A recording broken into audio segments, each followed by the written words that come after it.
The cold doesn't warn you, it just takes. One night, you're standing in the center of everything you built: the pack, the bond, the man who swore you were the only steady thing in his world, and the next you're watching his face go stone cold in front of 200 witnesses while the wind strips the warmth from your skin and nobody moves to stop it. That's the thing about power. It doesn't announce when it turns on you. Alpha Ronan Vale didn't hesitate. He didn't flinch. He just opened his mouth and burned her alive with words, and the whole territory watched her turn to ash. Stay with me until the end. If this story hits something real in your chest, hit that like button and drop your city in the comments. I want to know where in this world people are watching a Luna refuse to stay dead. Hold on. The bonfire had been burning since dusk. It stood at the center of the crescent moon's gathering ground, a flat stretch of hard-packed earth ringed by old-growth timber that the pack had been using for ceremonies and judgments for 4 generations. The fire was high and loud, fed by green wood that popped and spat sparks into the black sky, and the light it threw across the faces of the assembled wolves was the kind of light that made everything look like a verdict.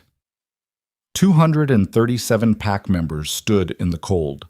Selena had counted them once, years ago, during her first gathering as Luna, had stood beside Ronan with her hand inside his and quietly tallied every face, every name she was still learning, telling herself she would know all of them by spring. She had. She'd learned the names of their children too. She'd sat with the elderly when the healers couldn't come fast enough. She'd negotiated 3 border disputes without a single casualty, had restructured the food stores after the drought year, had personally carried grain sacks to the outlying dens when the distribution carts got mired in mud. She thought about that now, standing at the edge of the firelight with her wrists not bound but feeling as though they were, watching Ronan climb the stone platform with the particular deliberateness of a man who had already decided everything and was only here to perform the final act. He was wearing his full alpha's coat, black wool, brass-buttoned, the crescent moon sigil stitched in silver thread across the left shoulder. His dark hair was wet from the sleet that had started an hour ago, plastered flat against his forehead, and the planes of his face were locked into an expression Selena had never seen directed at her before. She had seen it directed at rival alphas, at poachers, at the man 2 winters ago who'd beaten his mate so badly she'd lost the use of her left hand. She had never thought she would learn what it felt like to be on the receiving end of Ronan Vale's contempt. "You know what's about to happen." The voice came from her left. Beta Marcus Hale materialized from the press of bodies like he'd been waiting for his cue, which, she understood now, too late, he had been. He was a lean man with a lean man's particular patience, the kind of patience that wasn't stillness but calculation, everything about him measured and considered and deniable. He stopped beside her with his hands clasped behind his back, watching the platform. "I'd tell you to make peace with it, but I suspect you're past that." "What did you tell him?" It wasn't a question. Her voice came out flat because there was nothing left to spend on inflection. "The truth," Marcus said, and the corner of his mouth moved in something that wasn't quite a smile, or near enough to it that it won't matter. "Marcus," she turned to look at him fully, "whatever evidence you manufactured, it won't hold. Ronan knows me. He already believes it." Marcus glanced at her sideways, briefly, the way you'd glance at something on the ground you'd already stepped over.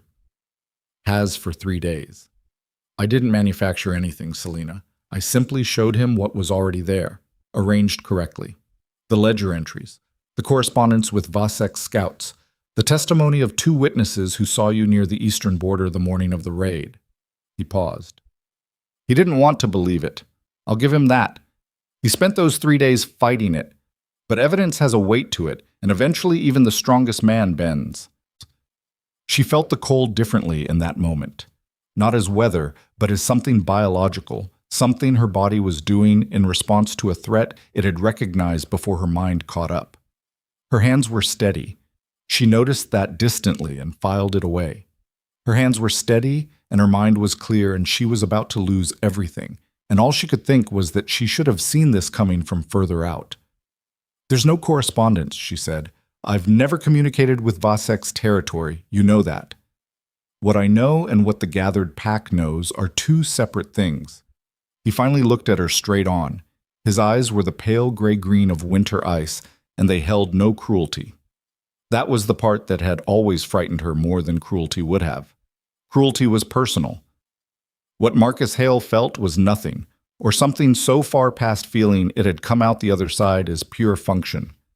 Go stand where you're told, Selina. It'll be faster if you don't make him drag you there. Ronan's voice hit the ground of the clearing like a dropped stone. Crescent Moon. He didn't use an amplifying call. He didn't need to. The man had a voice that the territory had been trained to hear through storm and sleep and the particular deep silence of the early morning hours. Every head turned. The sleet had gotten worse in the last 20 minutes and was moving toward something that wanted to be snow, and the firelight made the ice crystals in the air glow orange and red. We are gathered tonight under the emergency provisions of pack law. What happens here is recorded, witnessed, and binding. There will be no appeals after the fact. The silence of 237 people in wet weather had a particular texture. Heavy, held. Selina walked forward. She did it herself, before anyone came to escort her, because she understood at some bedrock level that the only dignity available to her in the next 10 minutes was in how she moved through them. She came to stand 10 feet from the platform with her head up and her shoulders level and her eyes on Ronan's face. And she waited. He looked at her once, just once before he began, and she searched that look with everything she had, for doubt, for hesitation, for any fragment of the man who had once pulled her out of a river during the spring floods and carried her 2 miles through the dark to the healer's den, who had sat awake beside her through 3 nights of fever, talking to her in a low voice about nothing, about the stars and the names of rivers and the things he wanted to build when the territory was finally stable enough for building. She didn't find it. Or if it was there, he'd buried it under 6 feet of iron, and she didn't have time to dig. Selina Ashford. His voice didn't break. That was the first thing she would remember later. Not what he said, but the fact that his voice didn't break saying it. You were given the bond of this pack and the rank of Luna. You were given my name and my trust and the full protection of Crescent Moon's laws. You were given everything. Ronan, don't. The word hit like a flat hand. Not raised, not shouted. Worse. You will not speak, not here, not now. His eyes moved off her face with what looked like effort, back to the gathered pack. Evidence placed before the Alpha's Council over the past 72 hours has demonstrated conclusively that the Luna of Crescent Moon has been in contact with scouts from the Vasek territory for a period of not less than 8 months, that she provided border intelligence that directly facilitated the raid on our eastern settlement 6 weeks ago, that 11 wolves are dead because the woman standing in front of you tonight traded their lives for considerations I will not dignify by naming aloud. She heard the sound move through the crowd. It wasn't gasping. It was something quieter and more final than that. The sound of 200 people updating their understanding of reality. That's a lie. Her voice came out clear. She hadn't planned to speak again, but her mouth made the decision independently, and she let it, because silence would be its own kind of confession. Every word of it is a constructed lie, and the man who built it is standing 30 feet behind me. Nobody looked at Marcus. She hadn't expected them to. You were given the right to address the council, Ronan said.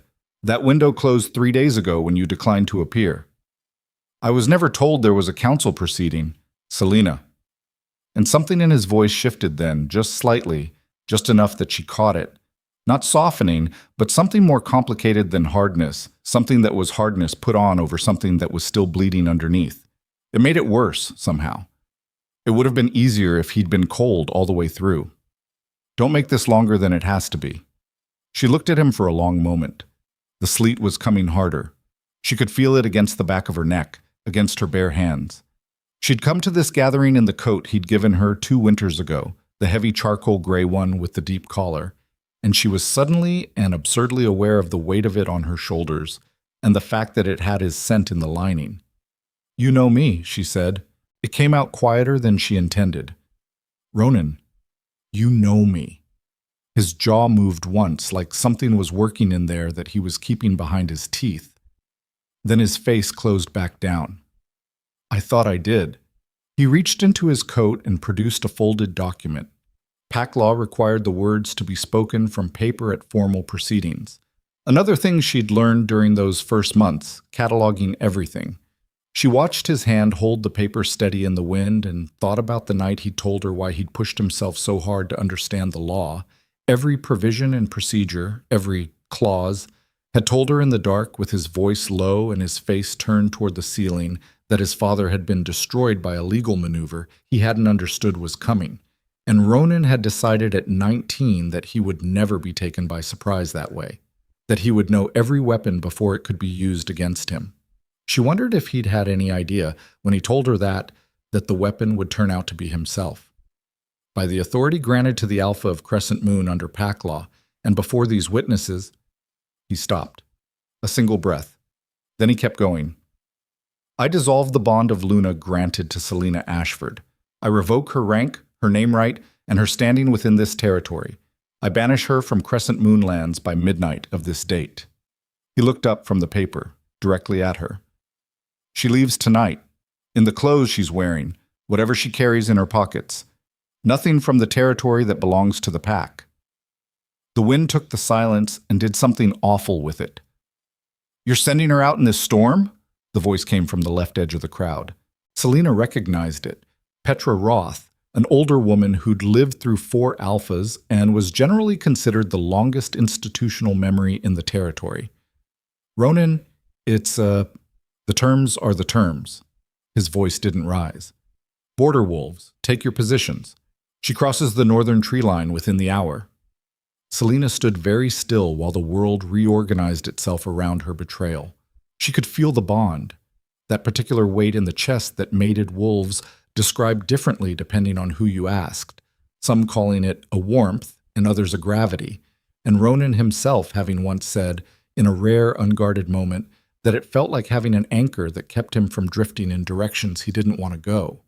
She could feel it straining now, pulled thin, and underneath the pain of that there was something colder and more structural, the feeling of a foundation cracking.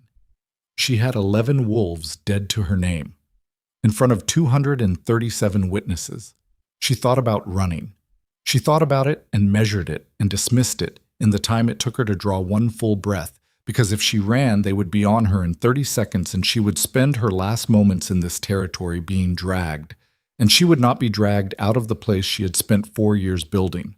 She would walk. Ronan. She spoke his name once more quietly, without expectation. She said it the way you put a hand on a door you know is locked, not testing it, just marking the moment. When you find out you were wrong, and you will find out, don't come looking for me. His face didn't move, but his hands holding the document, tightened once. She turned around and walked. The crowd parted for her. Some stepped back quickly, like she was contagious. Others moved slowly, with the stunned heaviness of people watching something they hadn't wanted to see. She kept her eyes level and her pace steady, and didn't look for friendly faces because she couldn't afford what it would cost her to find none. Petra Roth was crying. She saw that in her peripheral vision, the old woman with her hand over her mouth, eyes bright and wet in the firelight. She filed it away. Marcus was watching her go with his hand still clasped behind his back, and his expression still that particular brand of absence. And as she passed within 6 feet of him, she turned her head and looked at him directly. He met her eyes without flinching. She'd expected gloating. There was none. There was only that flat, professional attention, the look of a man watching a project reach its completion. You'll pay for this, she told him, low enough that only he could hear. Maybe, he said, but not tonight. The forest swallowed her at the tree line. The cold was a different animal once you were away from the fire. It had teeth out here, real teeth, the kind that got into your joints and didn't let go. The sleet had shifted to something wetter and heavier, coming nearly horizontal in the gusts off the northern ridge, and the light from the gathering ground faded within 100 yards to a smear of orange at her back, and then to nothing. She kept moving. She didn't let herself stop, because she understood, with the particular clarity that crisis sometimes delivers, that stopping meant thinking, and thinking right now meant feeling, and feeling right now might not be survivable. So she moved, one foot in front of the other, through the dark, through the sleet, through the 4 years of her life that were still caught in her chest like glass fragments. 11 wolves. Their names lived in her like they lived in everyone who'd attended their burials. Corin, who'd had 3 kids. Bastion, who was 22 and had just taken his first border post. 7 others whose faces she had known. 2 she'd known less well but had known enough. She'd stood at all 11 grave sites, had helped carry food to the families in the weeks after, had worked to find the gaps in the Eastern Border Protocol that had allowed the raid, had brought her findings to Marcus and Ronan both. She stopped walking. The wind hit her while she was standing still, and it was a different kind of cold, an absorptive cold, pulling heat out of her in a way she could track physically. She stood in it and followed the thought she'd just stepped on. She had brought her findings to Marcus first because Ronan had been traveling that week. Marcus had listened with the attentiveness she'd always read as competence, had asked careful questions, had taken notes, had said he would review them with the Alpha on his return.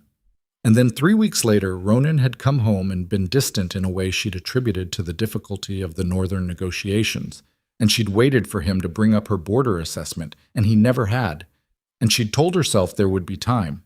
They'd discuss it properly when the pressure let up. The raids happened 6 weeks after that. She turned the timeline over in the dark. She was standing in sleet in the middle of a forest with the bond still pulling at her chest like a fishhook, and she was turning over a timeline. But the mind does what the mind does under pressure, and her mind was showing her the shape of something she should have seen months ago, the outline of a construction that had used her own thoroughness against her, that had turned her border assessment into a roadmap for the attack, and then turned the attack into evidence of her betrayal. The realization didn't make her feel better. It was too late and too cold for better. It made her feel something that wasn't quite anger yet, something that was still mostly shock. The shock of understanding the size of what had been done to her, and the particular loneliness of being the only one who knew it, standing alone in a forest in the dark. She started walking again. The river was 2 miles north. She knew this territory the way you know anything you've lived inside for 4 years. Not from maps, but from the body, from the specific feel of the terrain underfoot, and the way the trees changed character as the ground dropped toward the water. She'd walked this direction before, in daylight, had walked the border routes alone sometimes when she needed to think, had counted the old-growth spruce that marked the transition from pack territory to the gray zone that wasn't quite anyone's. She crossed the marker trees, kept walking. The cold was doing something to her now that wasn't pure cold. She knew what hypothermia felt like in its early stages, had been trained for it during her first pack winter, had sat through the beta's survival briefings with the patience she brought to everything she was determined to master. The shivering had started 10 minutes ago. That was fine. That was her body working correctly. The shivering was good. It was when the shivering stopped that the math got bad. She needed shelter. She needed heat. She needed, with a specificity that was almost funny given the context, the charcoal gray coat that she was already wearing, which she had not taken off before the gathering, and which was therefore technically the clothes on her back, and which was therefore technically hers by the terms of the banishment. She pushed her hands deeper into its pockets and kept walking. The river sound reached her before the ground started to change. A low, persistent sound underneath the wind, water moving fast over rocks. The snowmelt from the ridge had been feeding it for weeks, and this time of year the Ashwell ran mean, shoulder deep in the channel, and cold enough to stop your heart if you went in wrong. She'd been told that the second week after her arrival, by an old border wolf named Cress, who'd spent 40 years watching the river and had very strong opinions about people who underestimated it. She thought about Cress. She thought about a lot of people as she walked. She'd been good at the work. That was the thing she kept returning to, not from vanity, but from something that was closer to grief. She had been genuinely good at it, had poured everything she had into those 4 years, had loved the territory with the particular love you develop for something you've worked on, and all of that was now behind her. And ahead of her was the dark and the river, and the fundamental question of where a banished Luna with no allies and no supplies went on the coldest night of the year. The ground leveled out. The trees thinned. She came out onto the riverbank, and the river was everything Cress had described and worse. Black and fast and loud, churning white around the rocks. The ice at the edges already broken by the current, so that the chunks rode and spun in the flow like accusations. She stood on the bank and looked at it and let herself, for the first time since the bonfire, be completely honest with herself about what she was facing. She was standing on foreign ground with no pack, no bond, no claim, no name, and no safe direction. The storm was going to get worse before it got better. She was already cold in the way that meant her body was spending reserves it didn't have, and she had nowhere to spend the night that wouldn't require either moving constantly or finding a structure. And there were no structures this side of the river and to cross the river in these conditions. A branch cracked behind her. Hard, close. She spun, hands coming up, and found nothing. Just the tree line, dark and thick, moving in the wind. She stood still and listened over the river and the storm, hunting for whatever had made the sound, cataloging the baseline noise of the environment against which anything intentional would show up as wrong. Nothing moved. The trees shifted in the gust and settled back. She turned back to the river and was trying to calculate the crossing.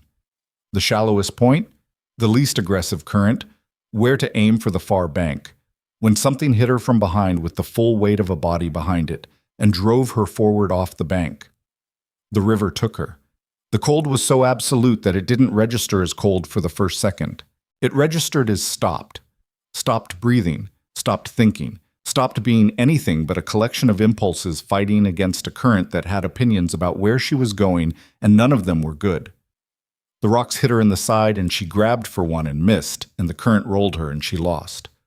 Which direction was up for a disorienting moment before her feet found gravel, and she pushed, and her head broke the surface, and she got one full breath of sleet and dark air, before the current shoved her around a bend, and the footing disappeared again. She fought. She was not, in that moment, a banished Luna, or a betrayed mate, or a woman trying to understand the architecture of what had been done to her. She was a body in cold water doing the math of survival with whatever parts of her brain were still warm enough to function. Kick, angle toward the bank. Don't fight the current directly. Find something to grab. She found the far bank's edge roots after 40 feet that felt like 4 miles, locked both hands around a root thick as her wrist, and held on against the pull until she could work her feet under her and drag herself up onto the snow-covered mud. She lay flat on the bank for a moment, breathing, just breathing. When she turned her head, she could see, distantly through the dark and the snow that was now coming in earnest, the far side of the river where she'd been standing. She could see the scrape in the mud where she'd gone in. She could see, if she looked very carefully, what might have been a boot print near the bank's edge. Or it might have been nothing. The cold was getting into her thoughts now, blurring edges. She pushed herself up, sat, stayed sitting long enough to be sure her legs would hold, then got them under her and stood. The coat was waterlogged and heavy, and she almost pulled it off before she stopped herself. Wet insulation was still better than none in these temperatures, the body heat trapped inside the soaked wool still fighting the cold even at reduced capacity. She knew this. She made herself remember she knew this. She started walking. North and east, away from the river, away from Crescent Moon territory, away from the bonfire and the gathered pack and Ronan's face with that expression she'd never seen before. She didn't know where she was going. She walked anyway. The snow was coming harder. After a while, she couldn't feel her feet with any precision, just pressure and direction, the vague information that they were still there and still operating. Her hands were worse. She put them inside the coat, pressed against her stomach, and kept moving. The trees here were denser and gave some break against the wind, which was the only reason she was still moving in a straight line. Without them, the gusts would have pushed her off course without her noticing until she was walking in circles. She thought about the child. It came to her sideways, the way it had been coming for the past 3 weeks, never directly, never with the full weight of what it meant, because the full weight of what it meant, placed against the context of the last 4 hours, was something she couldn't carry and still keep walking. She was 8 weeks along. The healer had told her in confidence, had agreed to say nothing until Selena was ready to tell Ronan, had said with the gentleness healers learned to deploy that it was her news to tell in her own time. She had been planning to tell him at the winter gathering, before everything else. She had been carrying the plan for 3 weeks, the careful specific plan of the words she would use and the moment she would choose, had rehearsed it at odd hours the way you rehearse things that matter. Instead, she had stood in front of 237 witnesses and been cut loose without a name. The weight of it tried to land on her and she pushed it back. Not now. Later. Right now, the only thing that mattered was finding shelter before her core temperature dropped past the point where her body stopped being able to fix it from the inside. She almost missed the light. It was so small and so far off that in the storm, it was barely distinguishable from the way the snow sometimes caught the moonlight through the clouds.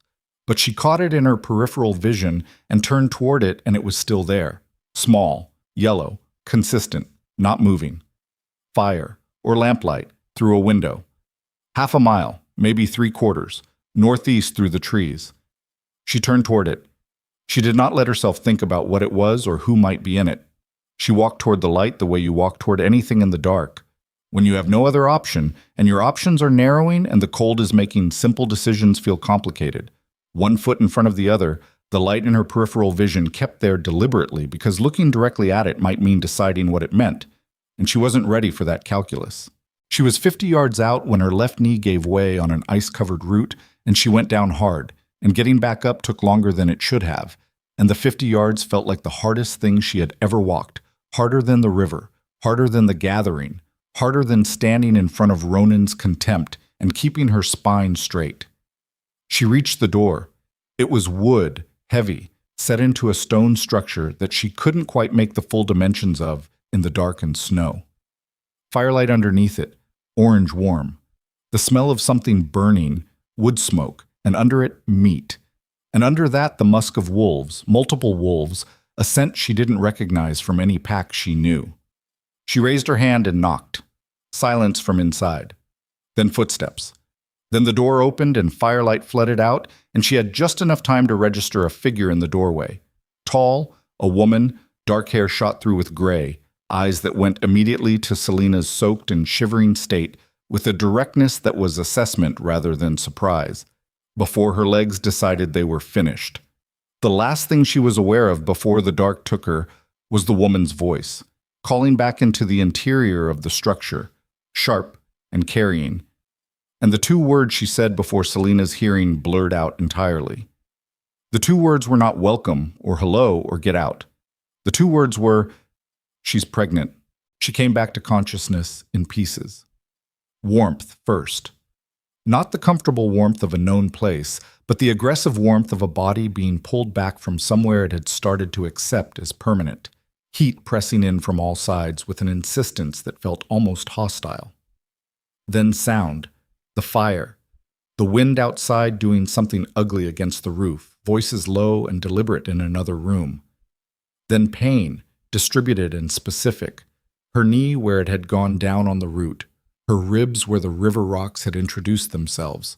Her hands thawing inside something dry and rough that turned out, when she managed to move her fingers, to be wool blankets layered 3 deep. She opened her eyes. The ceiling was low, dark timber, the kind of construction that prioritized function over anything else. The room was small and firelit, a single window with the shutters pulled against the storm. She was on a cot against the far wall, stripped of the waterlogged coat and the wet clothes and dressed instead in something dry and oversized, a man's shirt by the cut of it, rough woven. Her own coat was hanging near the fire, steam rising off it in slow columns. She did not sit up immediately. She lay still and catalogued. 8 fingers functional, 2 uncertain but probably fine. Both feet responding when she flexed them, which meant the cold hadn't taken anything permanent. The rib pain was sharp on the left side when she breathed deep. Cracked, possibly, or badly bruised. Not broken through or she'd know it differently. The knee was swollen, but weight-bearing was a question for later. The voices in the other room had stopped. "You're awake." The woman from the doorway appeared in the interior frame, leaning one shoulder against it with the ease of someone who owned the space absolutely. Seen properly now in the firelight, she was 50 or close to it, with a face that had been through weather and kept most of it. Dark eyes that were doing the same kind of cataloging Selena had just done to herself. She held a clay mug in one hand. "Don't try to stand yet. Your blood pressure's still catching up." "Where am I?" Selena's voice came out rougher than she expected. "About 9 miles north of the Ashwell crossing." The woman pushed off the doorframe and crossed the room, set the mug on the low table beside the cot. "Steam off it, something with meat and salt in it." "Which means you're about 9 miles outside Crescent Moon's claim territory." She pulled a stool over and sat. I'm Marin. Selina. I know who you are. Marin said it without drama, without the particular weight people put on recognized names when they wanted you to know the recognition was meaningful. Just a fact. Crescent Moon's Luna. Former, as of tonight, based on the state you were in when you came through my door. Selina looked at her. You know pack politics this far out. I know most things that move through this corridor. It's my job to. Marin nodded toward the mug. Drink that. You've got the beginning of hypothermia, and the broth will help your core temperature more than the blankets will at this point. Selina pushed herself up. It cost more than she wanted it to, her arms shaking with the effort, the ribs screaming at the left side. She got upright, got the mug, and drank. It was heavily salted and there was fat in it, and it tasted like the best thing she'd ever had in her life, which probably said something about the last 4 hours. Who else is here? She said. 4 wolves. Mine. Marin watched her drink without making it feel like watching. They won't touch you, they know better, and even if they didn't, you're a guest under my roof. That means something here. This isn't a pack settlement. No. Selina turned the mug in her hands. Rogues. That word means different things to different people. Marin's voice didn't shift defensively. She said it the way you correct a map that has a road in the wrong place, without judgment, just correction. We're wolves who don't operate inside pack law. Some of us left. Some of us were pushed. Some of us were born outside it and stayed that way because the alternative required a loyalty oath to someone we hadn't decided to trust yet. She tilted her head slightly. The word rogue is what pack wolves call anything that didn't ask their permission to exist. The fire popped. Outside, the storm was still going. Selina could hear the ashwell in it, distantly, the particular voice of fast water that carries even through walls and wind. Someone pushed me into the river, Selina said. At the crossing. Marin's expression didn't change, but something behind it shifted, a sharpening. You're sure? I've fallen into rivers before. This was different. She looked at her own hands, the scrapes across her knuckles from the root she'd grabbed. The boot print on the bank might have been nothing, but the impact before I went in wasn't nothing. That was deliberate. Marin was quiet for a moment. The quality of her silence was the quality of someone processing information against a map they already had, looking for where the new piece fit. Does anyone in the territory know you're pregnant? She said. The question hit like cold water all over again. Not because it was unexpected. Marin had said it at the door, those 2 words before the dark, so there was no pretending the knowledge didn't exist, but because hearing it framed that way in that context made the shape of things suddenly very sharp. The healer, Selina said, and she doesn't talk. Someone else might have found out. Marcus. The name came out flat. He's thorough. If he had someone watching me for months building this case, they'd have watched everything. She set the mug down. The warmth from it had spread into her hands, and she looked at them for a moment. A banished Luna with the Alpha's heir is a different problem than a banished Luna alone. Yes, Marin said. She is. The directness of it should have been alarming. Instead, it felt like the first honest thing anyone had said to her all night. Why did you take me in? Selina said. Marin stood up from the stool. She was tall standing, taller than Selina had registered in the doorway, with the particular physical economy of someone who had been in situations where wasted movement had consequences. She went to the fire and put another piece of wood on it, took her time about it. I didn't decide to take you in, she said finally. You knocked on my door half dead in a storm. The decision you're asking about was made before I opened it. She turned. The question is what happens next, where you go, what you do with the fact that you're carrying a child in weather that would kill an unprepared adult. She looked at Selina steadily. How much of this are you actually ready to hear right now?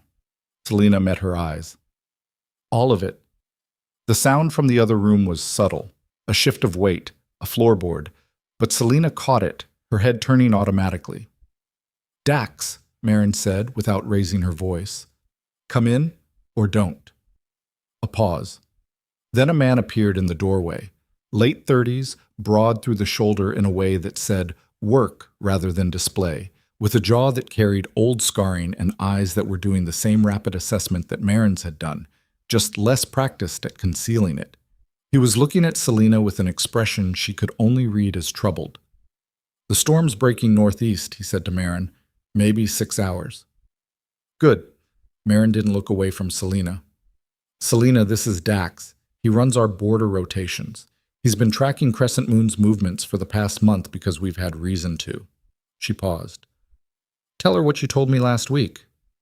Dax moved into the room, not all the way, staying near the door with the careful positioning of someone who understood that he was in a charged space and wanted to make his own situation legible. He looked at Selena with something that had moved past troubled into something closer to reluctant. "Your pack's been losing supply lines," he said, "eastern and southern both. 3 caravans hit in the last 6 weeks after the raid. The word coming through neutral corridors is that the Alpha's been pulling resources from the outer settlements to shore up the central territory." He stopped. "Say the rest," Marin said. Dax looked at her, then back at Selena. "The outer settlement wolves are going hungry, and 2 of the border betas who raised questions about the resource reallocation were reassigned to posts that don't exist officially. Nobody's seen them since the reassignment order went through."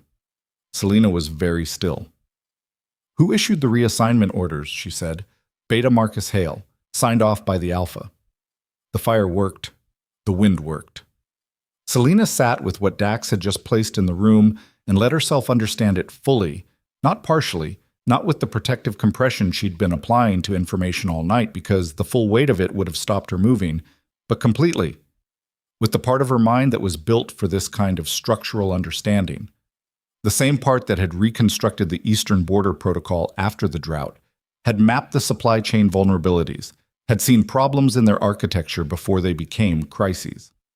The architecture she was looking at now was not a security failure. It was a takeover. Marcus wasn't a traitor in service of a rival pack. He wasn't working for Vosek or any of the other external territories. He was working for Marcus. Had been working for Marcus probably since before she'd arrived. Had been building toward a moment when Ronan was isolated enough, discredited enough internally by guilt and bad decisions, that the actual power in Crescent Moon could be quietly consolidated in the Beta's office, while the Alpha spent his energy either defending himself or, as had happened, committing the kind of catastrophic error that put him permanently on the back foot. Banishing his Luna on manufactured evidence, burning his own credibility with the people who'd respected her.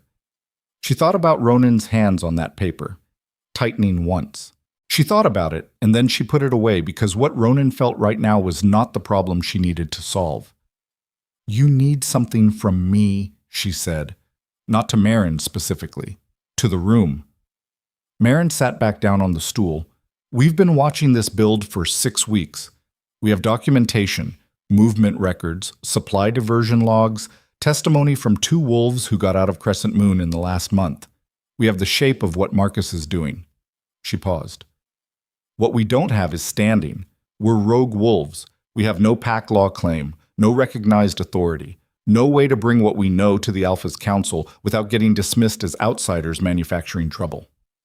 She looked at Selena straight on. "You're the former Luna of Crescent Moon. You're carrying the Alpha bloodline, and you just watched Marcus build the case against you from the inside. You want me to be the one who brings it." "I want you to decide what you want," Marin said. "Those aren't the same thing." Selena looked at the fire. The broth mug sat cooling on the table beside her, and she picked it up again and finished it, not because she was still cold, but because her hands wanted something to do while her mind worked. She had left Crescent Moon territory an hour ago with nothing. She was sitting in a rogue settlement 9 miles from the border with cracked ribs and a healing knee and 8 weeks of pregnancy that at least 2 people were now aware of, one of whom had tried to solve the problem by drowning her before she could reach the other side of the river. She had no resources, no allies within the pack, no official standing, and no name. What she had was the knowledge of what Marcus was building, and the understanding of exactly how he'd built it, and 4 years of work inside the system he was dismantling, and a mind that had taken the border protocol apart and put it back together stronger, and could do the same thing to anything else it was given enough time and information to examine. She also had a child she was not going to raise in a world where Marcus Hale had finished what he'd started. "I need 3 things," she said. Her voice had changed. She heard it change and let it. The particular shift that happened when she stopped processing and started building. Documentation of everything you have. Time to recover enough to move properly. And your word that nothing I tell you in this room goes anywhere without my direction. Marin looked at her for a long moment. Then the corner of her mouth moved in something that wasn't quite a smile, but was in the neighborhood. 4 things, Marin said. You need a healer to look at those ribs. 4 things, Selena agreed. Dax had been watching this exchange with the expression of a man recalibrating. You're not going back, he said. It wasn't quite a question. Not the way they expect. Selena set the empty mug down. Not to ask for anything. Not to explain myself to a council that already decided. Not to stand in front of the man who threw me into a storm and convince him of what he should have known without convincing. She looked at Dax directly. When I go back to Crescent Moon territory, Marcus will already be finished, and I'll be the one who finished him. Dax held her gaze for a moment, then looked at Marin. Marin nodded once, small, final. Get Lyra, she said. Tell her we've got a cracked rib situation, and she should bring the full kit. Dax left. His footsteps crossed the outer room, and then the outer door opened and the storm came in briefly, roaring and sharp, before the door closed again and the fire steadied and the room returned to its tight circle of warmth. Selena lay back against the cot, carefully, managing the rib. The exhaustion was trying to take her now that the immediate decisions had been made and the adrenaline was burning down to its base. She let herself feel it, the full weight of the night, the gathering, the river, the cold, all of it settling onto her body like something physical that she was now going to have to carry. She thought about the blood-stained snow they would find in the morning, the riverbank where she'd gone in, where the current had shredded her coat's lining against the rocks before she'd grabbed the root on the far side, where there would be evidence of violence without a body to account for it. They would think she was dead. She lay in the firelight of a rogue wolf's cabin at the edge of the known world and let them think it. And in the thinking of it, in the deliberate choice not to correct the assumption, not to send word back, not to make it easy, she felt something shift inside her that had nothing to do with the cold or the child or the broken ribs. It was the particular feeling of a door closing. Not the door that had been slammed behind her tonight, the one she'd had no say in. This one. This door she was closing herself, with her own hand from the inside. The woman who had counted 237 faces at a winter gathering and quietly memorized their names because she was trying to earn her place, that woman was on the other side of it now. What was on this side was something that hadn't finished forming yet. Something that the river had started and the cold had continued, and the conversation with Marin was building, piece by piece, into a shape she didn't have a name for yet, but could feel in her hands like a tool she'd just picked up for the first time and already knew how to use. Outside, the storm ran hard against the walls. Inside, the fire held. She was still alive. They didn't know it yet. That was the first advantage she'd had all night, and she intended to keep it until she had enough to make it count. In the morning, 9 miles south, a border patrol would reach the Ashwell riverbank and find blood-stained snow in the dark impression where a body had been, and a set of tracks that ended at the water's edge and did not continue on the far side. By the time they reported back, by the time the word moved through the pack, by the time it reached Ronan's ears in whatever room he was sitting in with whatever it was he was feeling, Selena would already be 3 decisions ahead of the moment he'd chosen to make irreversible. She closed her eyes. She did not sleep immediately. She lay in the dark behind her eyelids and let herself want, once, cleanly and without apology, to burn the entire thing down. The gathering ground, the bonfire, the stone platform, all of it. Let herself feel the full heat of it for exactly as long as it took to breathe in and breathe out. Then she put it somewhere it would be useful later and let the exhaustion take her. The fire burned down to coals. The storm did not stop. 3 months changed a person in ways they couldn't always see from the inside. Selena understood this the way she understood the river crossing, not as theory, but as something her body had processed and filed without asking her permission. She'd arrived at Marin's settlement broken in 4 specific ways: the ribs, the knee, the hypothermia, and the particular internal damage that doesn't show on any healer's examination. the kind that comes from having the floor removed from under everything you built your weight on. 3 months later, 2 of those things were healed clean. The third had resolved into something functional. The fourth had become something else entirely. Not healed, but rebuilt around, the way bone regrows thicker at a fracture site than it was before it broke. She was showing now. Not dramatically, not in a way that changed how she moved in the field, but enough that Lyra made her adjust her sparring stance, and Dax stopped putting her in the outermost border rotations. She'd argued both decisions and lost both arguments, which meant the settlement had learned something about her stubbornness, and she'd learned something about what it felt like to have people who pushed back not from opposition, but from the specific calculation that she mattered. That was new. She was still deciding what to do with it. The documentation Marin had promised her turned out to be 3 months of accumulated intelligence, movement logs, intercepted supply manifests, the written testimony of 7 wolves who had quietly exited Crescent Moon territory in the weeks after the banishment, all of them carrying pieces of the same story that didn't add up to Marcus's version of events. Selena had spent the first 3 weeks of her recovery reading every page of it, cross-referencing against her own 4 years of pack knowledge, building a map of the conspiracy that grew more coherent and more damning the longer she worked on it. Marcus wasn't working alone. She'd known that from the beginning. Vivian Crow's name appeared in 2 of the testimony accounts, always at the edges, always with deniability built in, the kind of presence that characterized someone who understood the value of being the last person anyone looked at. Vivian was Ronan's advisor, had been for 6 years, had the particular standing of someone the Alpha trusted, without examining the trust because it had been there so long it had become invisible. She'd been the one who framed the initial evidence presentation. Marcus had sourced the materials. Vivian had known how to make them land. 2 people. 6 years of groundwork minimum. And at the center of it, a pack alpha who was, by every account filtering through the neutral corridors, unraveling. Dax brought word from the territory every 10 days. He had contacts inside Crescent Moon. Not wolves loyal to Selena specifically, but wolves loyal to stability, who were watching the pack's condition deteriorate and tracking it with the grim precision of people who knew what came after stability failed. The outer settlement hunger had gotten worse.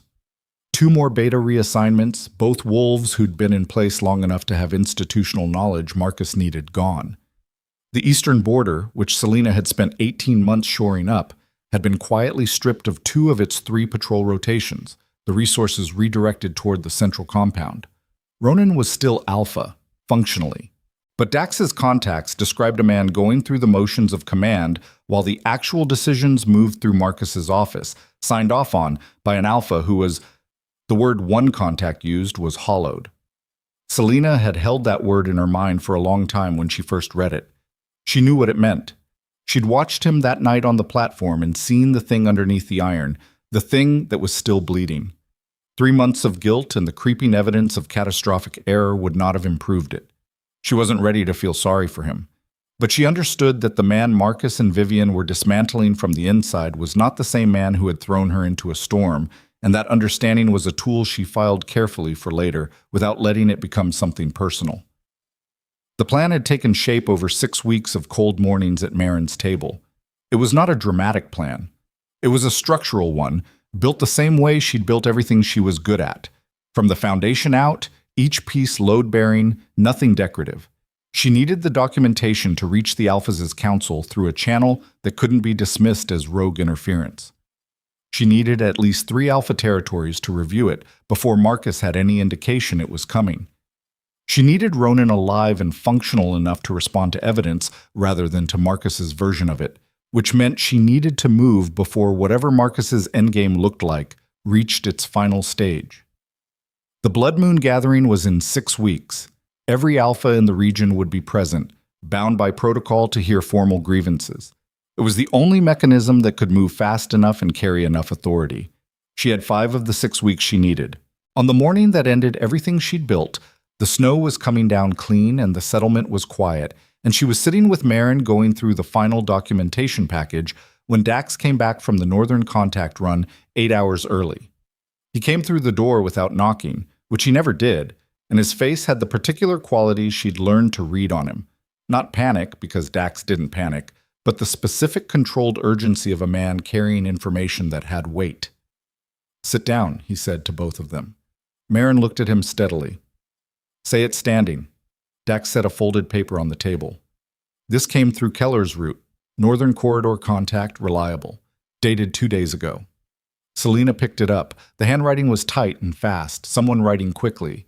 She read it once, then again, and on the second reading her hand stayed completely still on the paper, which she noted distantly as the thing her body did when it was managing something that wanted to be larger than the moment allowed. Marcus knew she was alive. Not suspected. Knew. He had a name. A wolf who'd passed through Marin's corridor 6 weeks ago, stayed 2 nights, and apparently had sharper eyes and looser ethics than anyone had assessed. The contact said Marcus had been sitting on the information for a month, which meant he'd been watching to see what she'd do with the time before he moved, which meant he knew about the documentation, which meant he knew about the plan. She put the paper down. "He's going to move before the gathering," she said. "The contact thinks within the week." Dax was watching her face.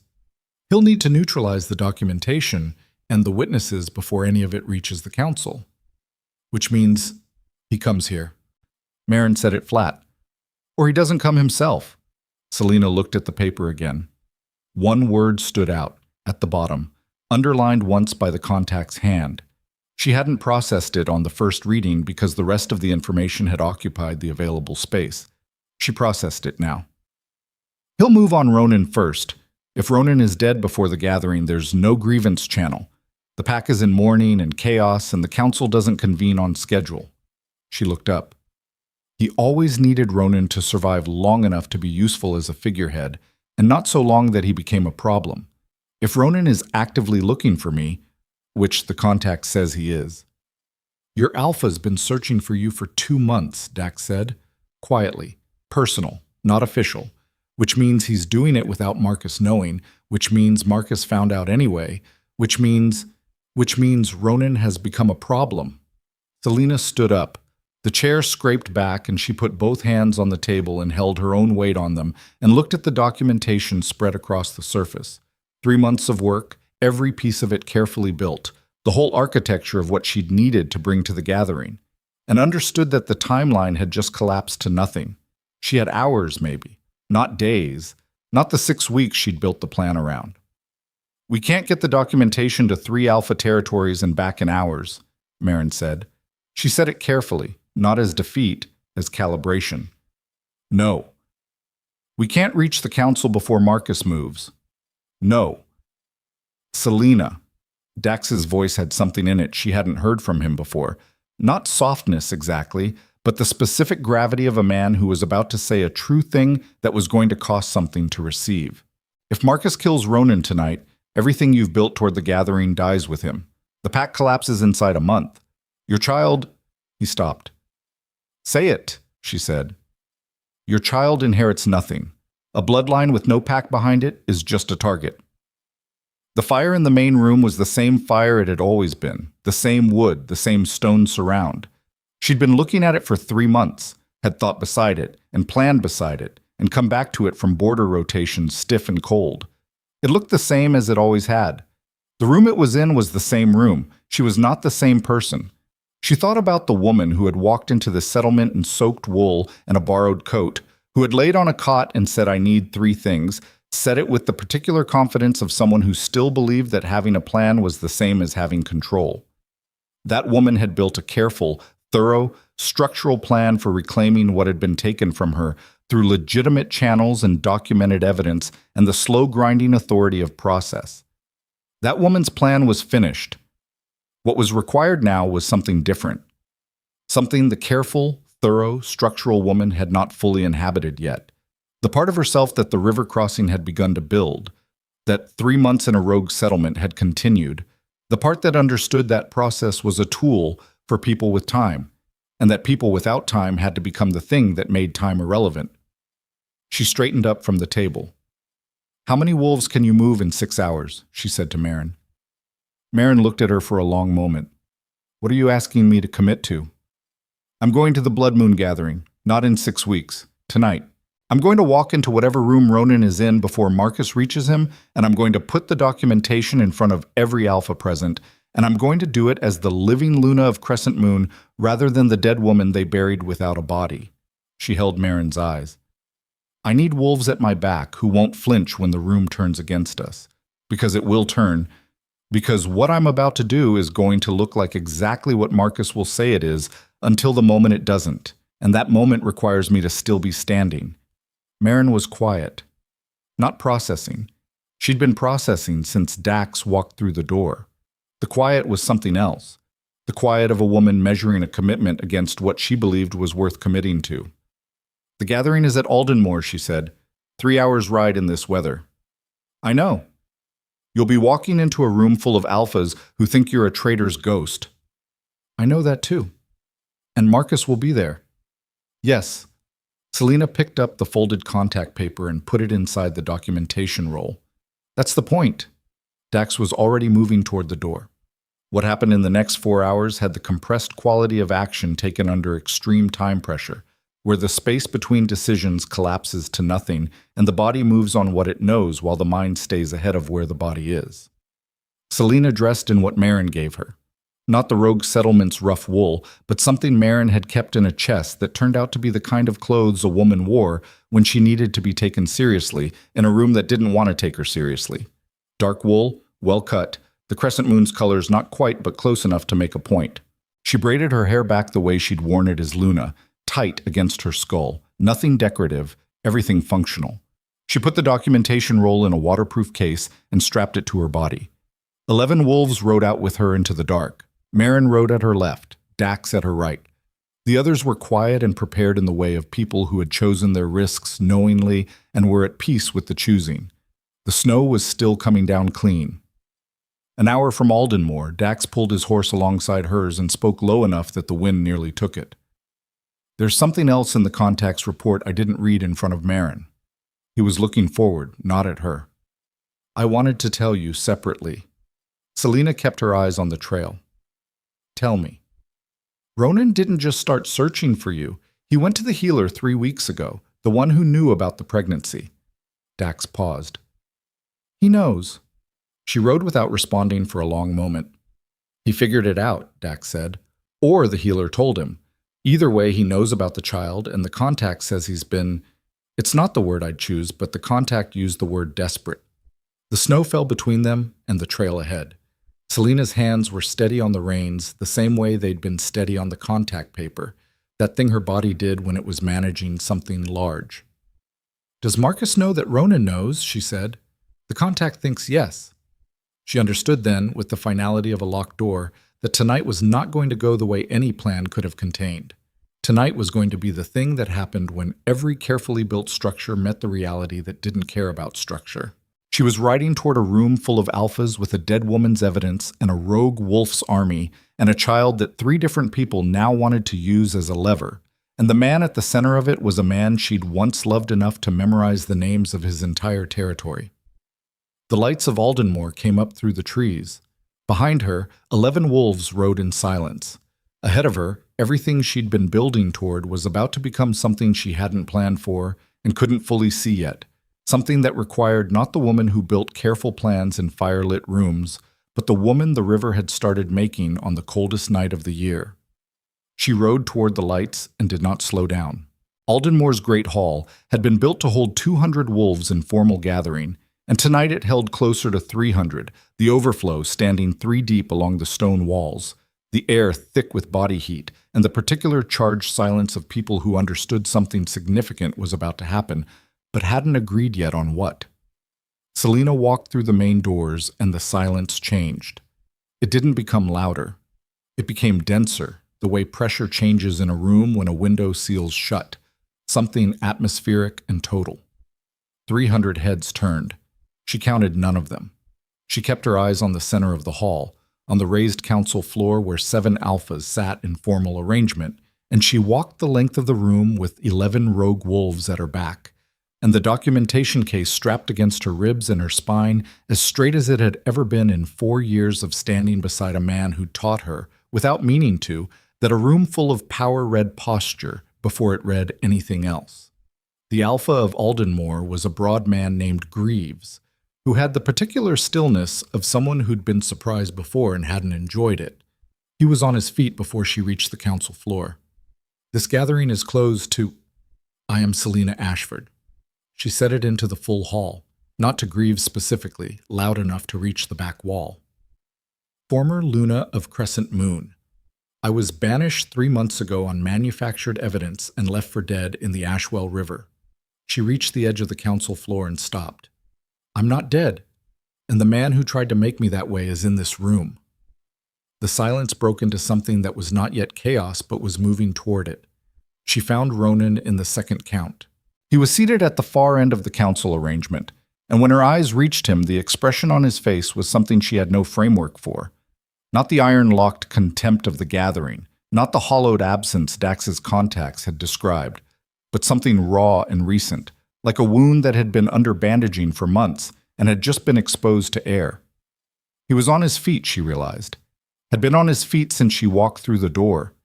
She looked at him for exactly one breath. Then she looked away, because she needed what was in her hands more than she needed what was in his face. She put the documentation case on the council floor and opened it. 3 months of intercepted supply manifests, she said, pulling the first roll.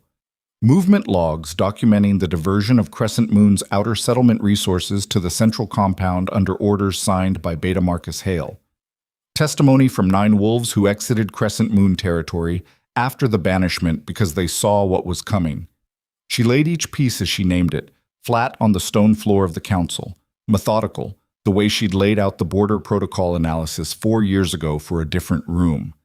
And correspondence, originals, not copies, between Marcus Hale and a territorial intermediary arranging access to Crescent Moon's eastern border routes 6 days before the raid that killed 11 wolves. The hall was entirely still. "That correspondence was signed," she said. "Not by me." She looked up. Across the council floor, 20 feet away, Marcus Hale stood with the particular quality of stillness she knew from the gathering. Not surprise, not guilt, but calculation, running fast behind his pale gray-green eyes, assessing the distance between what she'd just placed on the floor and what he could do about it in the time remaining. He made his decision in about 4 seconds.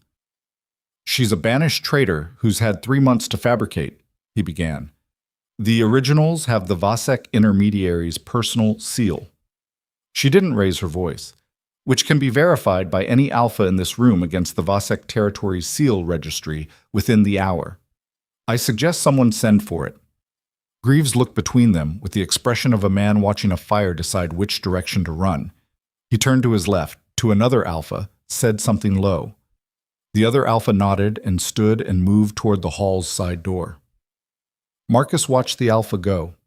Something shifted in his face. Not panic, but the first crack in the calculation. The first moment where the running assessment had come up against a wall it hadn't fully mapped.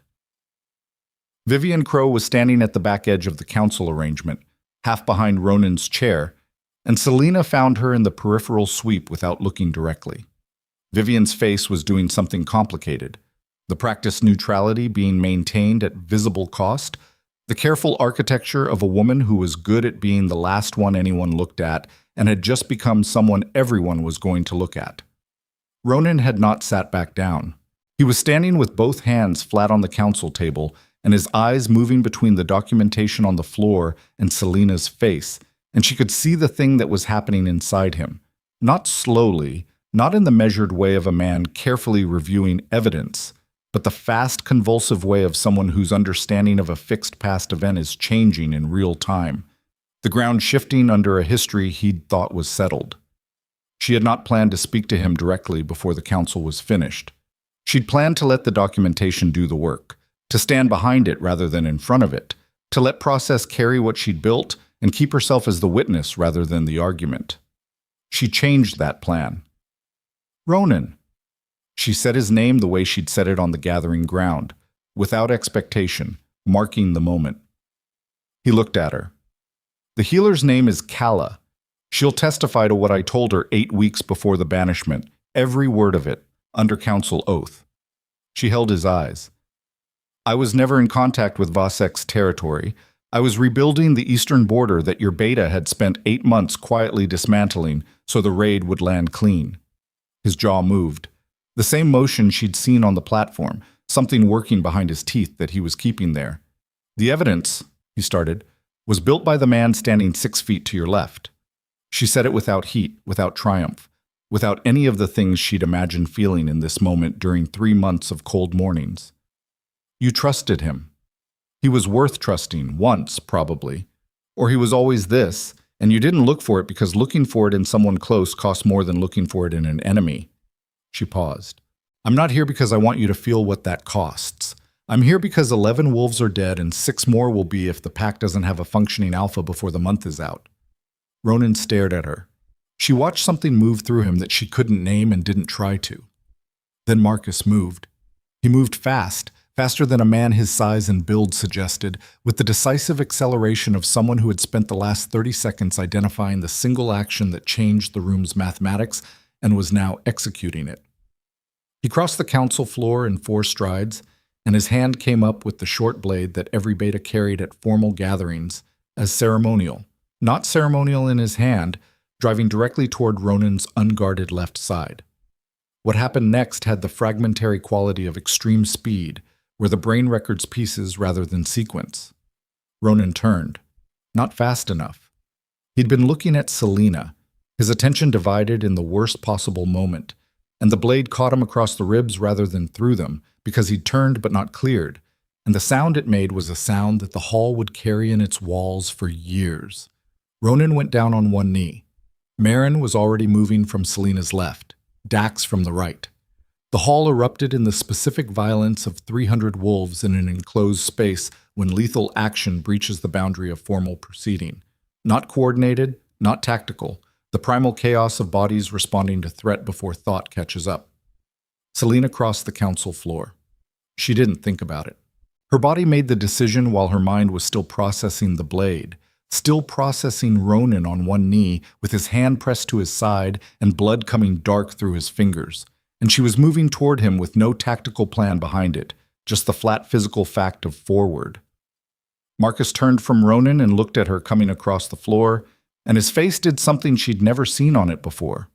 Not the absence, not the calculation, but something underneath both of them, something that had been under there the whole time and that looked, in this fractured moment, almost like relief.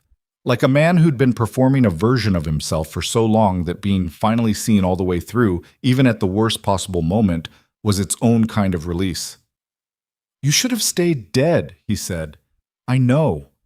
She didn't slow down. You should have made sure. He came at her with the blade still in his hand, and she did not have a weapon.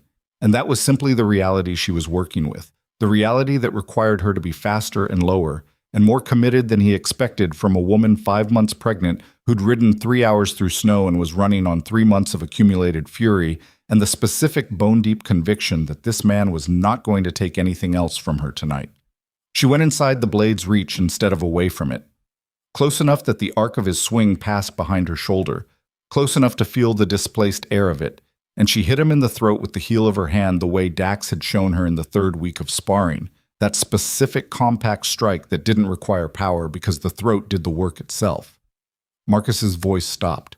His body's next decision was about breathing rather than fighting, and in the half-second of that decision, she drove her knee into his solar plexus and took him down. He was still moving when Marin reached them, and the rest was Marin. Selena turned. Ronan was on both knees now, his hand still pressed to his side, looking at her across 5 feet of stone floor with an expression that had stopped being anything she recognized and had become something entirely new, something she didn't have a category for, made of guilt and recognition, and something rawer than either of those things. He was pale. The blood between his fingers was too dark, and there was too much of it, and her healer's assessment, running cold and automatic underneath everything else, said he needed to be on his back and he needed pressure on that wound. And he needed it now.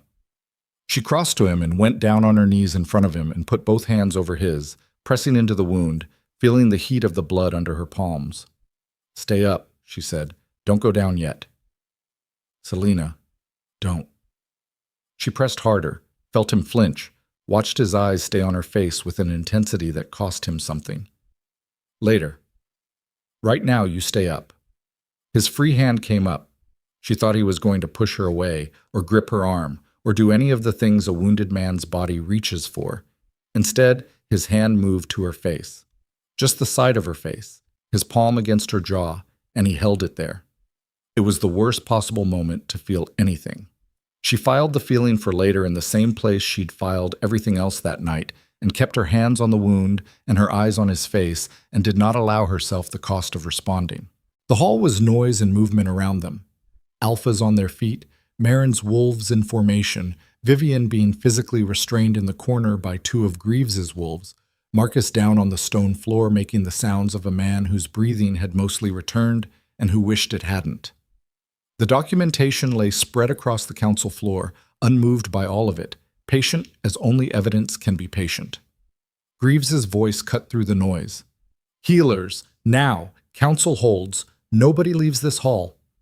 Selena kept her hands on Ronan's wound and felt him breathing under them, felt the rhythm of it, fast and shallow and present, and measured it the way she measured everything critical, not with feeling, not yet, but with the precision of someone tracking the difference between acceptable and catastrophic and keeping themselves on the right side of that line through sheer sustained attention. His hand was still against her face.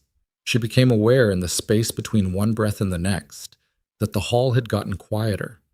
Not silent, never silent with this many people in it, but quieter in a directed way, the kind of quiet that gathers when a large group of people simultaneously realizes they are watching something they will describe to others for the rest of their lives. 300 wolves were looking at the former Luna of Crescent Moon, kneeling in her dead woman's clothes on a council floor, keeping an alpha alive with her bare hands, 5 months pregnant with his heir, having just walked out of a river and a storm and 3 months of exile to end the conspiracy that had taken everything from her. She didn't look up at them. She didn't need to. She already knew what she was. The healer came at a run through the side door, bag swinging, and Selena moved back to let her in but kept one hand on Ronan's arm. And he turned his head to track her as she moved, and his eyes found hers with the absolute directness of a man who had run out of everything except the most essential thing. "I looked for you," he said, low, rough, barely above the ambient noise of the hall. "I know." She held his gaze. "I found out." Selena. Her name in his mouth sounded different than it had on the platform. 3 months and a blade wound, and the architecture of his own worst decision collapsing around him had done something to the way he carried the word. "I need—" "Don't tell me what you need right now." She said it without cruelty, without warmth, with the flat steadiness of a woman who had built something in 3 months that she was not going to compromise in a healer's rush on a council floor. "We're not there yet.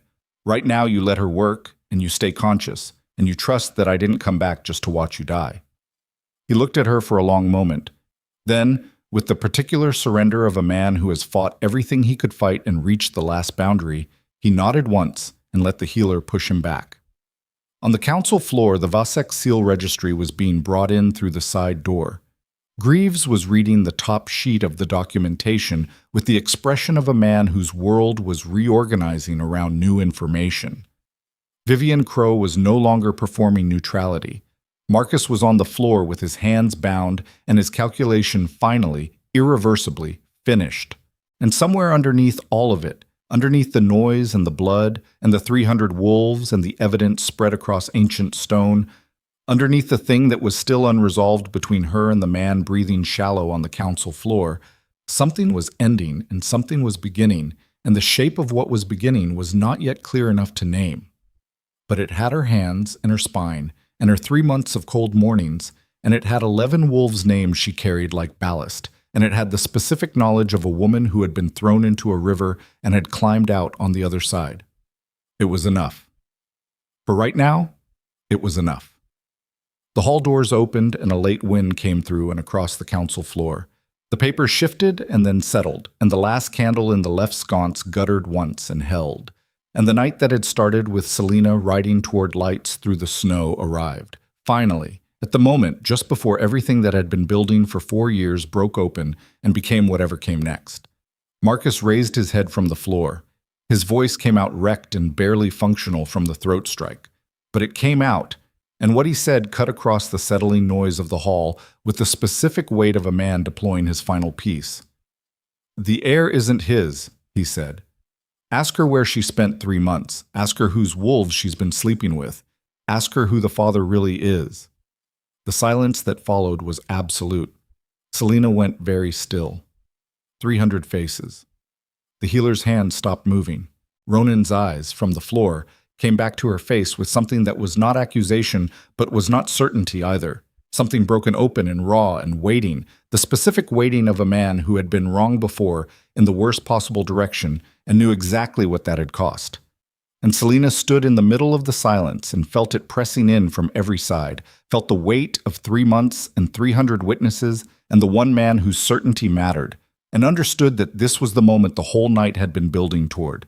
Not the documentation, not the blade, not the evidence spread across the stone floor. This. The silence had weight. Not the silence of a room waiting for something to happen, but the silence of a room that understood something was already happening and had the collective decency or the collective cowardice to hold still while it did. 300 wolves. The healer with her hands paused above Ronan's wound. The documentation spread across the stone floor, and Marcus Hale on his back with bound wrists and a wrecked voice, deploying the last thing he had with the particular desperation of a man who understood that the only move remaining was to make everyone in the room doubt the one person who had just proven herself undeniable. Selena did not look at Ronan. She looked at Marcus. She looked at him the way you look at something you have spent 3 months understanding completely, every mechanism and motivation, every calculation and its source, until the thing itself holds no more surprises and can only be seen for exactly what it is. A man who had built a careful architecture of other people's trust and used it to take what he wanted, and who had just, in the final compressed seconds of his relevance, reached for the one weapon left to him, which was not evidence, not power, not the blade he'd already spent, which was doubt, the oldest and cheapest weapon available, requiring nothing but a mouth and a room full of people who wanted to believe the worst because believing the worst was easier than believing they'd been wrong. She let the silence run for exactly as long as it needed to. Then she spoke, and she spoke to the hall, not to Marcus, because Marcus was finished, and finishing him further would be a waste of what she had left. "The healer's name is Calla Vess," she said. "She practices in the Crescent Moon Central Compound. She examined me at 8 weeks of pregnancy, 11 days before the banishment. She will testify under council oath today to the date of that examination and its findings." She turned from Marcus to the assembled alphas, moving her gaze deliberately across each face. "The Blood Moon Gathering operates under oath provisions. I am requesting that testimony be entered into the council record before any other business proceeds." She paused. "If anyone in this room requires additional verification of parentage, the Aldenmore healer can conduct a bloodline reading within the hour. I have no objection to it." Greaves looked at her. Something in his face had shifted during the last 3 minutes from the careful neutrality of a host managing a volatile situation towards something that was closer to respect, the specific respect a man develops for someone who does not flinch when the floor is pulled out. "The testimony will be entered," he said, "and the bloodline reading is granted." He looked at the 2 wolves restraining Vivian. "Both prisoners are held pending council review of all documentation." He looked at Marcus one last time, the look of a man closing an accounting. "Someone get him off my floor!" Ronan made a sound, not a word, a low compressed sound that the healer responded to immediately, her hands resuming their work, and Selena crossed to him and went down beside him again without deciding to. His color was worse than it had been 2 minutes ago, that particular gray-yellow that meant blood loss catching up to adrenaline, and his eyes when they found hers were doing something she recognized now. The same stripped quality she'd seen in the hall's first moments, but deeper. The raw place that the pain and the blood loss had cleared down to where all the performed versions of a person fall away and only the actual thing remains. "I need to say something," he said. "You need to stay conscious." "Selena." His voice was rough and low, and it carried the weight of a man who understood he might not have the time to do this correctly and was going to try anyway. "I believed him. I had the evidence in front of me, and I believed him, and I didn't." He stopped. The healer pressed something against the wound, and his jaw locked for a moment. Then he kept going. I didn't give you the chance to tell me I was wrong. In front of everyone. I took everything from you and I did it in front of everyone. She watched his face. The firelight in the hall moved across it and showed her the lines of the last 3 months written there. What guilt did to a face when it had nowhere to put itself, when the person it needed to address was dead or believed to be. I know, she said. That's not... He exhaled carefully. That's not absolution. I'm not asking for it. I need you to know that I know what I did.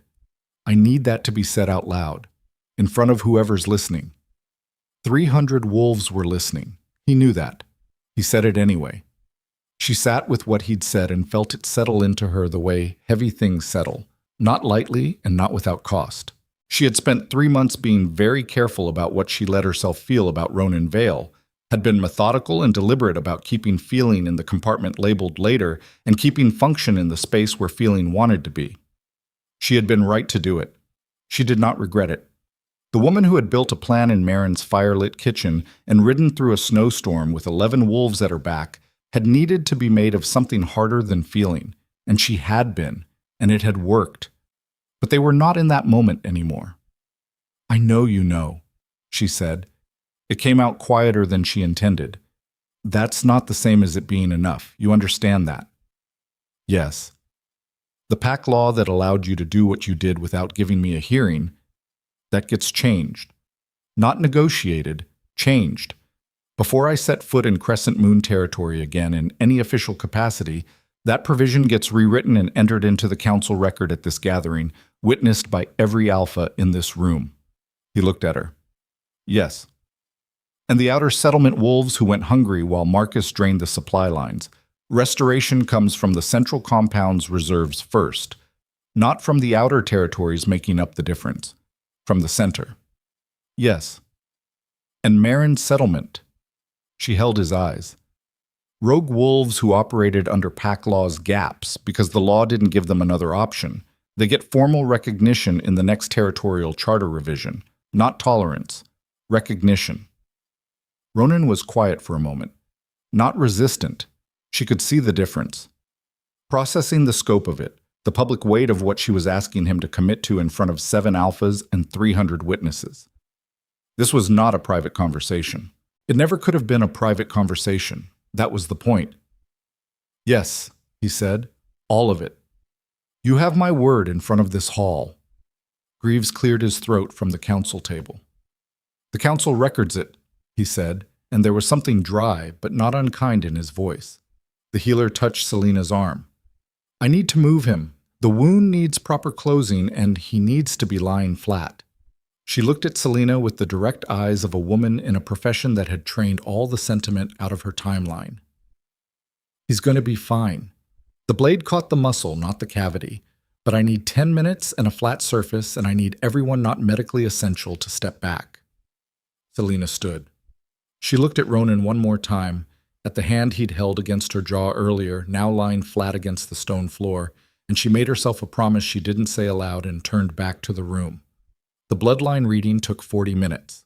The healer who conducted it was Alden Moore's own, a woman with no allegiance to Crescent Moon and no reason to produce any result but the accurate one. And when she presented her findings to the council floor, the result was what it was, and the hall received it in the kind of silence that follows the removal of a doubt that had been given less than an hour to establish itself. Marcus said nothing from the corner where he was being held. Vivian Crow had been silent since her restraint. She stood with her hands bound and her face doing the work of someone who was already building the next version of her story, the one that minimized her role, the one that had her as the advisor who hadn't known the extent of what Marcus had planned, the one that might, if the council was lenient and she was convincing, leave her with something other than total loss. Selena watched her calculate and felt something that was not quite contempt and not quite understanding, but lived somewhere between them, the recognition of a woman who had also spent 3 months calculating under pressure and knew what it looked like from the outside. Vivian Crow's involvement, Selena said to Greaves, is documented in 2 of the testimony accounts. She sourced the witness preparation for the banishment proceeding. Whether she knew about the murder attempts is a matter for deeper investigation. She paused. I'm not asking for her head. I'm asking for a full council inquiry with access to Crescent Moon's internal records, including the advisor's correspondence archive for the past 3 years. Greaves nodded. Granted. Vivian's face did something small and controlled. She absorbed the decision the way she absorbed everything, without visible reaction, storing it for use later. Some people never stopped calculating. It was its own kind of prison, and Selena was not interested in being the one to point that out. She went to Marin. Marin was standing at the hall's east wall with Dax and the 9 remaining wolves of their group, and she was watching Selena approach with the expression she wore when she was deciding whether something that had happened was what she'd expected, or better, or worse. She'd worn it the morning she handed Selena the first documentation roll. She'd worn it the first time Selena came back from a border rotation without favoring the healed knee. "Well," Marin said. "Well," Selena agreed. "You've just implicated yourself in a fairly significant restructuring of pack law in front of 7 alphas." "I've restructured things before." Marin looked at her steadily. "Not from this position." Selena looked back at the hall, at the council floor with its documentation, at the healer's corner where Ronan was being worked on, at the assembled alphas in varying states of having just witnessed something they hadn't anticipated when they sat down tonight. The hall smelled of candle wax and wet wool and the specific iron smell of blood, and all of it felt very real, texturally and absolutely real. The kind of reality that doesn't have the quality of a plan being executed, but of a life being lived at full unmediated contact. "I have a question for you," Selena said to Marin. "Ask it." "When you opened the door that night, half-dead stranger in a storm, no credentials, no pack standing." She looked at her. "Why?" Marin considered this for a long moment. The hall noise moved around them and she let it, unhurried. "Because the storm was bad," she said finally, "and I know what it costs a person to knock on a stranger's door.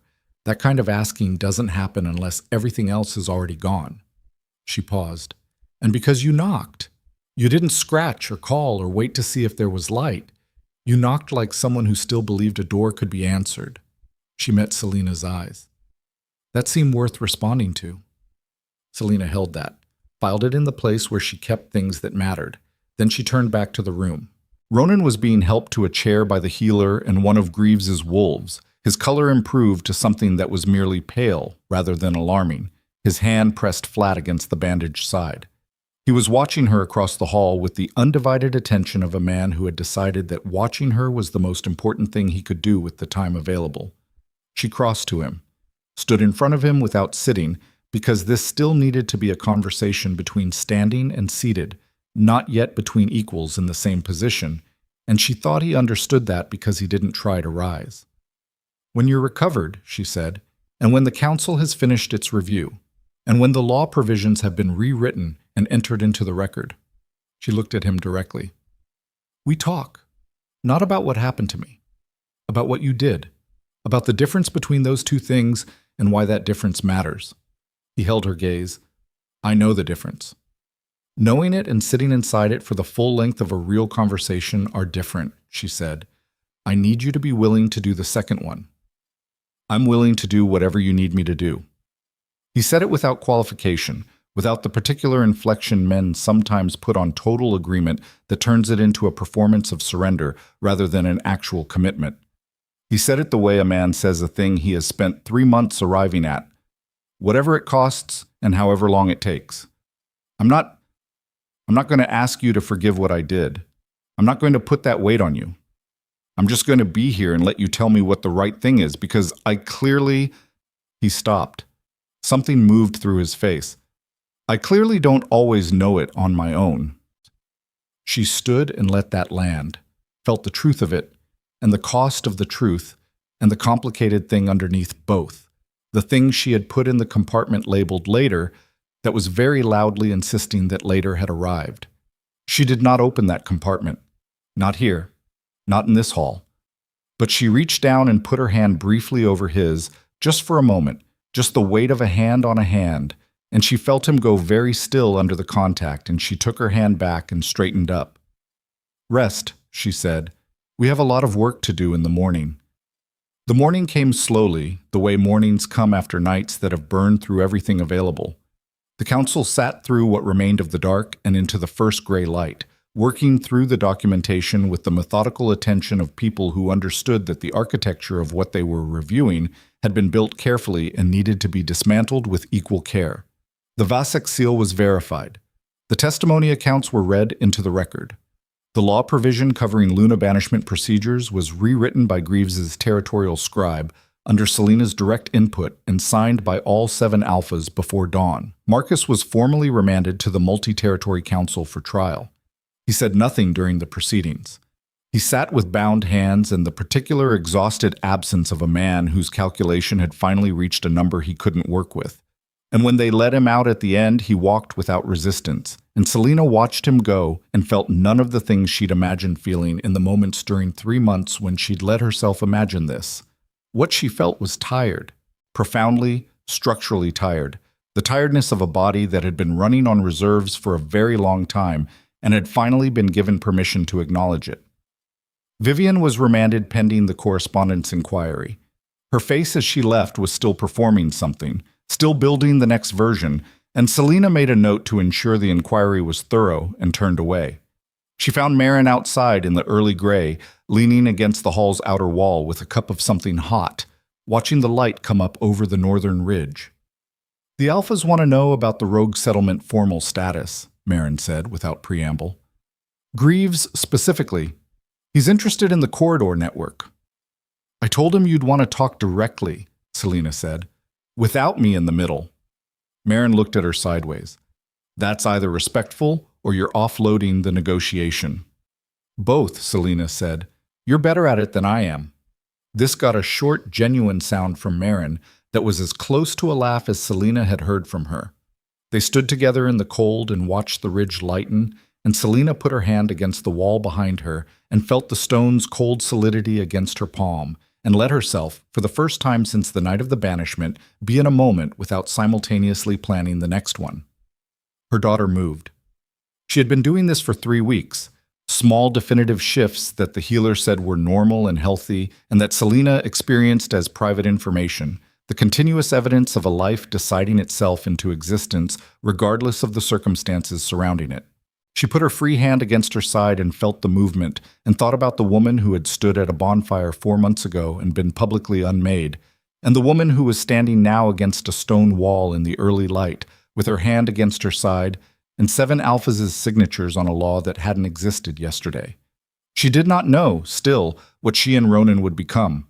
She knew what she required, and she knew what he had promised, and she understood that promises made in the acute aftermath of blood and crisis had a way of needing to be made again, quieter, in the ordinary days that followed when there was no audience and no urgency, and the only thing driving the keeping of a commitment was the character of the person making it.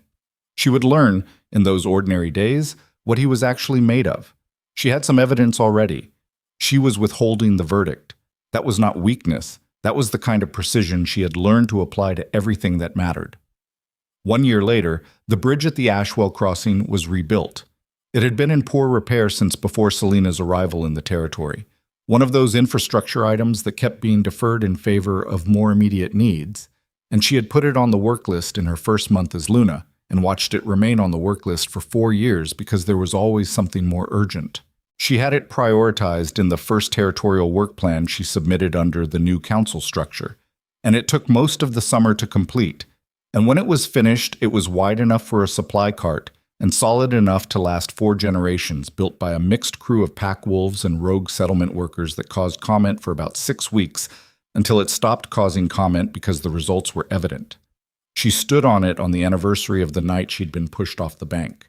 The evening was cold but not cruel, the Ashwell running high with autumn rain, but not the violent black current of that night, and the light was going in the west behind the tree line in long orange bands. Ronan stood beside her. He had spent the year doing what he said he would do. That was the simple accounting of it, and she was not going to complicate it with more than that, because the year had taught her that the straightforward version of a true thing was more durable than the ornate version. He had sat through every conversation she'd required of him. He had rewritten the laws she'd specified.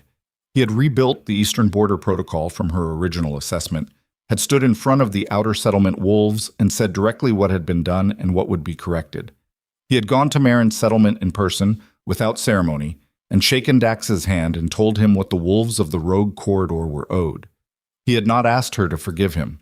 He had simply been present for every day of the year and let her make of it what she decided. She had decided, by increments, in the way of a person who had learned not to trust large, sudden decisions, that his presence was a thing she was going to keep. "I thought about you every day," he said. He was looking at the river. "After the gathering, before I knew, I thought you were dead. Every day for 3 months." He paused. "I don't say that for sympathy. I say it because I want you to know I understood, while it was happening, exactly what I'd done. I didn't get to be ignorant of it." "I know," she said. "Does it matter that I knew?" She thought about it honestly. "It matters that it wasn't comfortable, that you didn't get to build a story where you were justified." She looked at the river. "Some people find ways to do that. You didn't. That tells me something." He was quiet. Then, "What does it tell you?" "That you're not going to need me to be the one who keeps you honest." She turned to look at him directly. "That's the thing I needed to know, whether the understanding was in you or whether it required me to put it there." She held his gaze. "I'm not going to spend my life being the thing that makes you better. I have my own work." "I know that." He said it without flinching. "I'm not asking you to." "Then we understand each other." The last light moved over the water below them, and she watched it go and felt the weight of the bridge under her feet. The solidity of the new wood and new stone, built to last by people who had been on opposite sides of a line that no longer existed in the same place it had. Her daughter was at the settlement house with Marin's youngest, the two of them in an ongoing negotiation over a set of wooden blocks that had been going on for 3 weeks and showed no signs of resolution. Her son, 4 months old, the surprise twin that the Aldenmore healer had not caught until the 7th month, was with Lyra, who had declared herself his primary guardian with a firmness that Selena C. had not argued, because Lyra's firmness on any subject was a natural phenomenon that didn't yield to argument. 2 children who carried both bloodlines. Pack and rogue, royal and wanderer, the old hatred between those categories worn down to nothing by the specific irreducible fact of their existence. They would grow up in a territory whose laws had been rewritten before they could read, in a world where the structures that had allowed their mother to be thrown into a storm without a hearing had been formally, publicly, and permanently changed. They would take that for granted the way children take for granted the world they were born into, and someday they would need to be told what it cost. And when that day came, Selena would tell them plainly. She would tell them about the cold. She would tell them about the river and the route she grabbed, and the 50 yards that was the hardest thing she'd ever walked. She would tell them about Marin opening a door in a storm, and about the 3 months of cold mornings, and about the night she rode into a hall full of alphas with 11 wolves and a waterproof case and a dead woman's clothes, and the bone-deep knowledge that the only thing that mattered was that she was still moving forward. She would tell them that the strongest thing she had ever done was not the night she crossed the council floor, or the testimonies she delivered, or the laws she rewrote.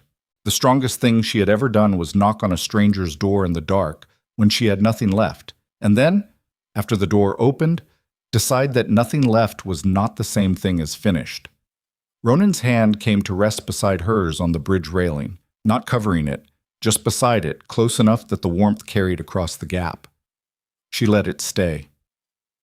The river moved below them in the dark, and the territory spread out behind them in the last light, changed in ways that were visible, and in ways that would only become visible over time. The kind of changes that don't announce themselves but accumulate quietly until one day someone looks back and cannot quite locate the moment everything became different, only the fact that it is. Selena stood on the bridge she had built over the river that had tried to take her and watched the last of the light go, and she did not think about what came next. For once, for this one moment on this one evening, she let the next thing wait. She had earned that. She had earned a great deal more than that. But this was where she chose to start, standing on solid ground she had built with her own hands, over water that had not finished her, in a world that was not the world she had been thrown into a storm to survive, but the world she had decided, piece by deliberate piece, to make instead. The river ran. The dark came down. She stayed.